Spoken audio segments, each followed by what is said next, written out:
Bonjour Philippe Bardon, merci de répondre à nos questions sur Arte France. Votre département et votre ville sont donc en alerte. Comment est-ce que vous expliquez cette situation, je cite, particulièrement inquiétante selon les mots d'Olivier Véran?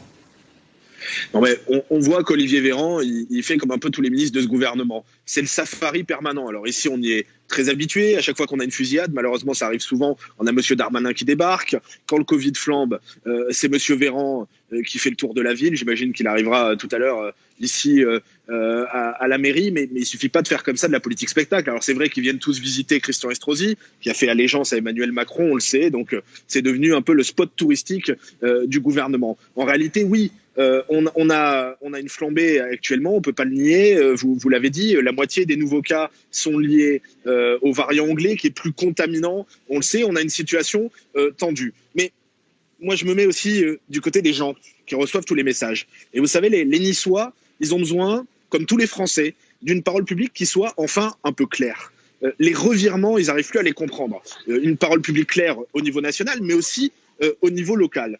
Christian Estrosi qui est en train de s'exprimer après le ministre, on ne peut pas le suivre. Christian Estrosi, vous vous souvenez sans doute, il y a un an, c'était le roi de l'hydroxychloroquine. C'était le meilleur avocat de Didier Raoult. Aujourd'hui, si j'ai bien compris ce qu'il disait, il en est quasiment à demander un confinement pour notre ville, pour notre département. D'ailleurs, c'est lui qui a imposé le couvre-feu à ce département, le couvre-feu à 18h. Qu'est-ce que vous proposez?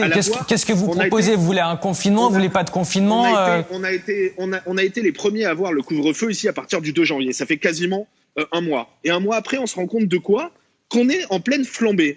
Ce qui veut dire manifestement que ça ne fonctionne pas. Mais bien sûr, quand on voit les Niçois qui se retrouvent entassés devant les supermarchés à 17h30, qui se retrouvent entassés dans les transports. Dans les transports, vous me demandez par exemple ce qu'il faut faire. Clairement, ça fait des semaines que je demande à la régie Ligne d'Azur, qui dépend directement de la municipalité, qu'on remette du gel hydroalcoolique. Enfin, j'ai l'impression qu'on ne connaît plus que des solutions coercitives. C'est soit le couvre-feu, soit le confinement. Et toutes les solutions les plus simples en termes de distanciation sociale, en termes de gestes barrières, en termes... Et pourtant, Emmanuel Macron qui songerait à une étude d'allègement des mesures, un scénario dit de résilience. Donc du coup, ça va dans le bon sens selon vous? C'est manifestement pas ce que Christian Estrosi est en train de demander pour notre ville et pour notre département. Si j'ai bien compris et entendu ce qu'il disait, on n'a plus, par exemple, dans les transports en commun niçois, dans nos lignes de tramway, aux arrêts de gel hydroalcoolique. Alors, est-ce que ça veut dire que d'un coup, le gel hydroalcoolique ne sert plus à rien?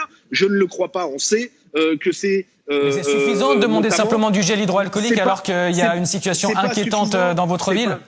C'est pas suffisant, mais c'est nécessaire. Et surtout, aujourd'hui, on ne le fait plus. On ne le fait plus. Et je crois, moi, que le couvre-feu a eu une incidence très négative sur la contamination, parce qu'il suffit de voir les images des Niçois qui sont entassés, qui font la queue devant les supermarchés, qui sont entassés dans les transports entre 17h et 18h, qui sont entassés aux arrêts de tramway pour comprendre que, a priori, c'est pas une très bonne idée en termes de distanciation. Vous demandez c'est pas une très bonne idée en termes de distanciation sociale. Donc, si je résume, vous demandez la levée du couvre-feu et plus de gel hydroalcoolique, c'est ça? Parce que ce couvre-feu, très manifestement, ne fonctionne pas. Encore une fois, on en est quasiment à 2 mois de couvre-feu à 18h dans notre ville et on nous dit ça explose. Ça ne fonctionne pas. Voilà, tout simplement. Donc on peut comme ça empiler les mesures en permanence en changeant tout le temps de braquet. La moindre des choses, c'est quand même d'en constater les impacts. On juge toujours confinement partiel ou total dans les Alpes-Maritimes, c'est ce que vient d'annoncer Olivier Véran. Votre réaction?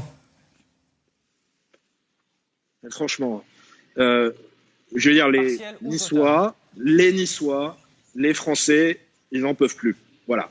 Donc, il serait peut-être temps, au bout d'un an de crise, au bout de 2 mois de couvre-feu à 18h, qu'on arrive peut-être quand même, je veux dire, on est un pays qui est capable d'aider à envoyer une sonde sur Mars, mais on ne trouve aucune autre solution pour venir à bout de ce virus que d'enfermer les gens à nouveau, que des mesures coercitives. C'est une possibilité, selon Olivier Véran.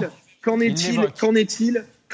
Mais on sait bien ce qu'il en est de ce gouvernement. Je vous disais il y a quelques instants qu'on voulait de la clarté dans la parole publique. Est-ce qu'on est comme ça en train, en permanence, de manier la carotte et le bâton, de dire attention, si vous ne faites pas ci, ça sera à nouveau le confinement, etc. Mais vous voyez là, je suis au cœur de la vieille ville. J'ai derrière moi des établissements fermés, devant moi des établissements fermés. Est-ce qu'il ne faut pas quand même qu'on réfléchisse à une autre façon d'envisager les choses, remettre en place. Pourquoi je vous parle de gel? Parce que j'ai l'impression que tout ça, c'est fini. Les gestes barrières, ça n'existe plus. C'est soit le couvre-feu, soit le confinement. Qu'en est-il des soins? J'ai l'impression qu'il n'y a aucune... Donc on a bien compris, vous dénoncez une opération communication de la part d'Olivier Véran, mais le fait qu'il se déplace à Nice, ça veut quand même dire qu'il prend conscience de la situation, non? En évoquant donc ce confinement partiel ou total qui pourrait avoir lieu. Vous savez, il aurait pu faire les mêmes annonces depuis Paris. Évidemment, ça leur permet, avec son ami Christian Estrosi, d'occuper votre antenne, d'occuper l'antenne de toutes les chaînes d'infos en continu. C'est quand même le but de la manœuvre. On le voit, c'est encore une fois la tactique habituelle et de Christian Estrosi et de ses amis du gouvernement. Mais avec tout ça, on ne nous apporte pas de vraies solutions pour les Niçois qui veulent travailler, qui veulent vivre, parce que la vie elle continue malgré tout. La vie elle continue. Il y a quelques instants, juste derrière moi, je suis ici à la mairie, il y avait un mariage. Voilà, la vie continue et la vie doit continuer. On peut pas rester comme ça en disant les seules solutions que trouve l'autorité publique, que trouve le gouvernement, que trouve la municipalité, c'est le confinement, c'est le couvre-feu, c'est à chaque fois des mesures coercitives. Voilà. Merci Philippe Vardon d'avoir aller changer aussi de braquet, réfléchir un petit peu autrement. Je crois que les Français en peuvent plus de tout ça. Merci Philippe Vardon d'avoir répondu à nos questions. Je rappelle que vous êtes conseiller municipal Rassemblement national de Nice.